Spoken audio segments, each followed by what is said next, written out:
పక్కన పెడదాం 14 సీట్లు గెలుద్దాం కలిసి ముందుకు సాగదాం కాంగ్రెస్ నేతలతో CM PCC chief Revanth Reddy 10 ఏళ్లు ఎన్నో కష్టాలు ఎదుర్కొని అధికారంలోకి వచ్చినాం కార్యకర్తల సపోర్ట్ ఉంటేనే 10 ఏళ్లు పవర్ లో ఉంటాం సర్వేలు సమీకరణాల ఆధారంగానే ఎంపీ సీట్లు కేసీఆర్ చెంప చెల్లుమనేలా మనం మెదక్ సీటు గెలవాలి అరే ఎందుకు గెలవం చెంప చెల్లుమని గెలవాలి కదా అన్ని జిల్లాల్లో ఎన్నికల ప్రచారం చేపడతానని వెల్లడి ఏమైనా వ్యక్తిగత విభేదాలుంటే పక్కకు పెట్టి పార్టీ అభ్యర్థుల విజయాన్ని కలిసి పనిచేయాలని కాంగ్రెస్ నేతలకు CM PCC chief Revanth Reddy సూచించారు సర్వేలు ఇతర సమీకరణాలను పరిగణలోకి తీసుకొని టికెట్లను ఏఐసిసి ప్రకటించిందని అభ్యర్థులను గెలిపించాల్సిన బాధ్యత అందరిపై ఉందని ఆయన చెప్పారు జిల్లా మండల గ్రామస్థాయి నేతలంతా సమన్వయంతో వర్క్ చేయాలని చిన్నపాటి గ్యాప్ వచ్చినా పార్టీ నష్టపోవాల్సి వస్తుందని ఇది ప్రతిపక్షాలకు మైలేజీ అవుతుందని అన్నారు ఎంపీ ఎన్నికల్లో రాష్ట్రంలో 14 సీట్లు గెలవాలని పార్టీ టార్గెట్ గా పెట్టుకున్నదని ఇందుకు తగ్గట్టుగా ప్రతి ఒక్కరూ కృషి చేయాలని బుధవారం అన్ని జిల్లాల డీసీసీ అధ్యక్షులు ఎమ్మెల్యేలకు నేతలకు రేవంత్ రెడ్డి ఆదేశాలు జారీ చేశారు అయితే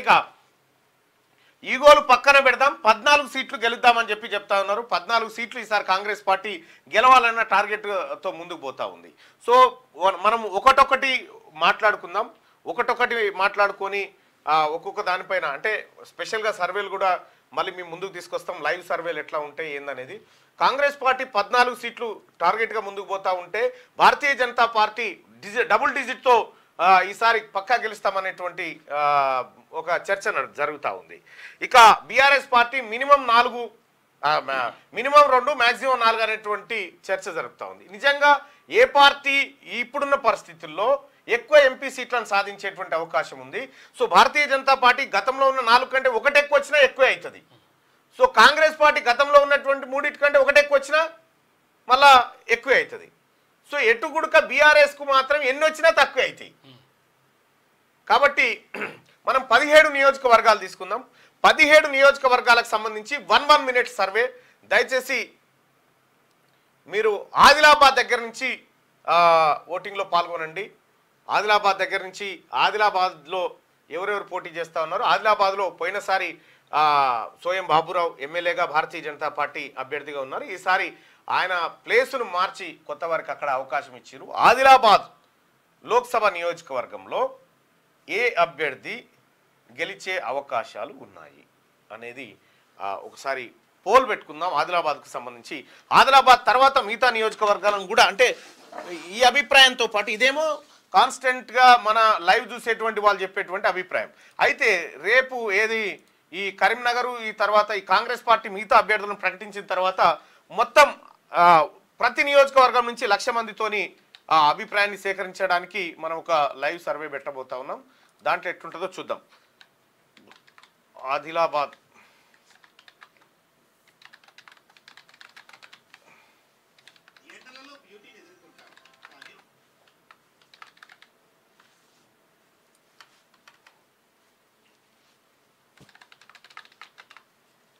రైట్ 3 ప్రధాన పార్టీల పైన ఈ పోల్ ఉంది ఆదిలాబాద్ లోక్సభ సీట్లో ఏ పార్టీ గెలిచే అవకాశం ఉంది అంటే మీకు మీ ఫ్రెండ్స్ మాట్లాడుతున్న దాన్నో ఇంకో దాన్నో పట్టి ఒకసారి చూస్తే అంచనా వేయండి మీరు ఒక అంచనాకు రండి ఆదిలాబాద్ లోక్సభ సీట్లో ఏ పార్టీ గెలిచే అవకాశం ఉంది పోయినసారి భారతీయ జనతా పార్టీకి అవకాశం ఇచ్చినారు ఆదిలాబాద్ ప్రజలు ఈసారి స్వయం బాబురావుకి టికెట్ ఇవ్వకుండా కొత్త వారిని తీసుకొచ్చినారు మరి ఆదిలాబాద్ సెగ్మెంట్కు సంబంధించి ఎవరు గెలిచే అవకాశం ఉంది అయితే దీంట్లో వచ్చేటువంటి రిజల్టే కాదు ఇప్పుడు కాంగ్రెస్ పార్టీ మిగతా అభ్యర్థులను ప్రకటించిన తర్వాత ఏది హైదరాబాదు కరీంనగర్ ఖమ్మం సీట్లకు అభ్యర్థులను ప్రకటించిన తర్వాత లైవ్ సర్వే ఉంటుంది ప్రతి నియోజకవర్గం నుంచి 1,00,000 మందితోని సర్వే 1,00,000 మందితోని ఐవీఆర్ సర్వే నిర్వహించబోతా ఉన్నాం ఆ సర్వే ఫలితాలు ఎట్లా ఉంటాయి అనేది లైవ్లో మీరే ప్రత్యక్ష ప్రసారంలో చూస్తారు అయితే గతంలో మనం 1-2 నియోజకవర్గాలు చేసినాం ఏది మనం మెదకు ఆ తర్వాత మల్కాజ్గిరి ఆ తర్వాత భువనగిరి ఈ 3 చేసినాం అయితే కొన్నిటికి అప్పటికి అభ్యర్థులు ప్రకటించారు ఇప్పుడు ప్రకటించిన తర్వాత ఎట్లుంటుంది అనేది అది చూద్దాం రైట్ ఒక 2,000 మంది ఓటింగ్లో పాల్గొన్నారు ఆదిలాబాద్ లోక్సభ సీట్లో ఏ పార్టీ గెలుస్తుందంటే కాంగ్రెస్ పార్టీ గెలుస్తుందని 62% మంది బీజేపీ గెలుస్తుందని 35% మంది బీఆర్ఎస్ గెలుస్తుందని 2% మంది అభిప్రాయాన్ని వ్యక్తం చేస్తూ ఉన్నారు అయితే ఇది ఏది నెక్స్ట్ మేము నిర్వహించేటువంటి సర్వేకు భిన్నంగా ఉండొచ్చు ఎందుకంటే ఇక్కడ చూసేటువంటి వ్యూవర్స్ అంతా నా మాట వినొచ్చే, లేకపోతే నా అభిప్రాయం నచ్చే, లేకపోతే కాంగ్రెస్ పార్టీకి సంబంధించినటువంటి వాళ్ళు మెజారిటీగా ఉండొచ్చు. అందుకోసమని ఇది ఇట్లా ఉండేటువంటి అవకాశాలు ఉన్నాయి. ఇప్పుడు ప్రస్తుతానికి మీ అభిప్రాయం మాత్రం ఇది రేపు జరిగేటువంటి ఒరిజినల్ సర్వేలో ఏం జరుగుతుంది, ఏం తేలుతుంది అనేది ఒకసారి ఒరిజినల్ సర్వే ఎందుకు అంటున్నా అంటే పర్టికులర్ గా ఆ నియోజకవర్గం మీదనే ఫోన్ కాల్స్ వెళ్ళిపోతాయి, వాళ్ళు చెప్తారు కాబట్టి బరాబర్ ఉంటుంది. రైట్. ఇక కలిసి ముందుకు సాగుదాం కాంగ్రెస్ నేతలతో CM PCC chief Revanth Reddy అంటూ 10 ఏళ్లు ఎన్నో కష్టాలు ఎదుర్కొని అధికారంలోకి వచ్చినాం, కార్యకర్తల సపోర్ట్ ఉంటేనే 10 ఏళ్లు పవర్ లో ఉంటాం, సర్వేలు సమీకరణాల ఆధారంగానే ఎంపీ సీట్లు ఇస్తున్నారని చెప్పి అంటా ఉన్నారు ముఖ్యమంత్రి రేవంత్ రెడ్డి గారు. బీసీల నుంచి అయితే చాలా ఒత్తిడి ఉంది సార్, అది తీవ్రమైన అన్యాయము బీసీలకు జరుగుతూ ఉంది సీట్ల దగ్గర. ఆ తర్వాత ఎస్సీ మాదిగలు తీవ్ర ఆగ్రహంతో ఉన్నారు కాంగ్రెస్ పార్టీ పట్ల. ఎందుకంటే సర్వేల ఆధారంగా ఇస్తే అసలు బీసీలకు టికెట్లు ఏవి, మరి కేవలం 3 జైరాబాద్ ఇచ్చినారు, మెదక్ ఇచ్చినారు, ఆ తర్వాత ఈ సికింద్రాబాద్ ఇచ్చినారు. అవి వస్తాయా పోతాయా ఎవరికి అర్థం కానటువంటి పరిస్థితి. సో చాలా ఆందోళనకరమైనటువంటి పరిస్థితులు మాత్రం కనిపిస్తూ ఉన్నాయి బీసీల్లో. ఈ సర్వేల ఆధారంగా ఇస్తురా ఇంకో ఆధారంగా ఇస్తురా తెలియదు, కానీ బీసీల పట్ల మాత్రం పూర్తిగా వివక్షత కనిపిస్తున్నట్టుగా కాంగ్రెస్ పార్టీలో ఒక చర్చ జరుగుతుంది. కామన్ పబ్లిక్ కూడా మాట్లాడుకుంటా ఉన్నారు. ఆ వివక్ష పోవడానికి ప్రయత్నం చేయండి, లేకపోతే మాత్రం బీసీలు మాదిగలు కాంగ్రెస్ పార్టీకి దూరం అయ్యే ప్రమాదం ఉంది. దయచేసి అది జరగకుండా రాహుల్ గాంధీ గారు ప్రధానమంత్రి కావడం కోసం మీ నిర్ణయాలు ఉండాలి, మీ విధానపరమైన నిర్ణయాలు ఉండాలని చెప్పి చెప్తా ఉన్నారు. తెలంగాణ రాష్ట్రంలో ఉన్నటువంటి ఇప్పుడు 17 కాన్స్టిట్యున్సీలు ఉంటే ఎస్సీలకు 3 బాయ్, ఎస్టీలకు 2 బాయ్, 5 పోతే కనీసం ఎస్సీలకు వచ్చినటువంటి 3 సీట్లు మాత్రమే బీసీలకు, మిగతా 6 సీట్లు ఇప్పటికే 6 స్థానాలు కేవలం ఒకే సామాజిక వర్గానికి, రెడ్డి సామాజిక వర్గానికి ఇస్తే బీసీలో ఆందోళన రాదా, బీసీలో వ్యతిరేకత రాదా? ఇది మీరు ఆలోచించుకోవాలి. నా మీద చాలా ప్రెషర్ ఉంది, నా మీద అంటే విపరీతమైన ప్రెషర్ ఉంది. నువ్వు మాట్లాడాలన్నా అని చెప్తా ఉన్నారు.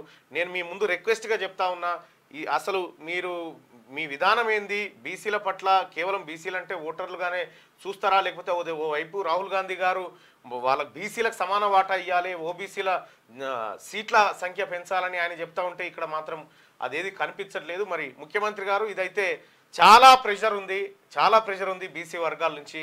దయచేసి మీరు అర్థం చేసుకోండి.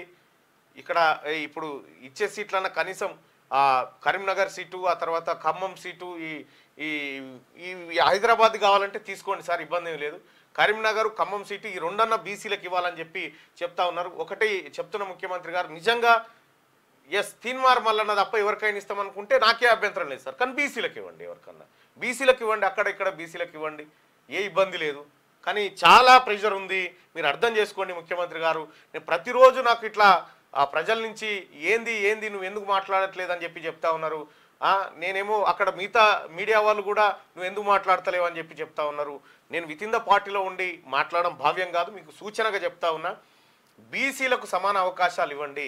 అటు ఓడిపోతారా గెలుస్తారా, బీఆర్ఎస్ పార్టీ 6 సీట్లు ఇచ్చే బీసీలకు, బీజేపీ పార్టీ 5 ఇచ్చే, మనమేమో 3 ఇస్తామే. ఈ 2 కూడా ఇస్తామా ఇయ్యమా తెలియదు. హైదరాబాద్ ఎట్లాగో ఇస్తారు, ఎందుకంటే అది గెలిచేది లేదు కాబట్టి. ఇక ప్రజల్లో మాత్రం ఒక ఆలోచన స్టార్ట్ అయింది. ఆ ఆలోచనకు ఫుల్ స్టాప్ పెట్టే విధంగా ఈసారి నిర్ణయాలు ఉంటాయని ముఖ్యమంత్రి గారికి నేను సూచన. ఇక ఎవరి తాటా తీస్తారో త్వరలోనే తెలుస్తుంది. ఫోన్ ట్యాపింగ్ లో ఎంత తురుంకాన్లు ఉన్నా వదిలిపెట్టాం, కేటీఆర్ కు మంత్రి పొంగులేటి శ్రీనివాసరెడ్డి హెచ్చరిక. బీఆర్ఎస్ దోచుకున్న ప్రతి పైసాను కక్కిస్తామని వెల్లడి. గులాబీ పార్టీకి ఒక్క ఎంపీ సీటు కూడా రాదు అని చెప్పి మంత్రి శ్రీధర్ బాబు నిన్న ప్రెస్ మీట్ లో మాట్లాడినారు ఇద్దరు.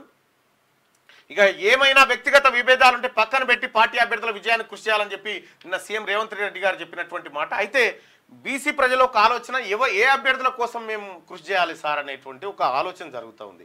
దయచేసి దాన్ని పొడగొట్టాల్సిన బాధ్యత మీ మీద ఉంది. ఈ కులగణన అనేటువంటి అంశం తెర మీదకి వచ్చింది. ఆ కులగణన కూడా ఎక్కడి వరకు ఎంతవరకు వచ్చిందో, ఆ జీవో ఏందో ఒకటి ఇంకా ఏం కనిపించట్లేదు, దాని విధి విధానాలు ఏం తెలవట్లేదు. సో మొత్తానికైతే బీసీ ప్రజల్లో కన్ఫ్యూజన్ అయితే క్రియేట్ అయింది సార్.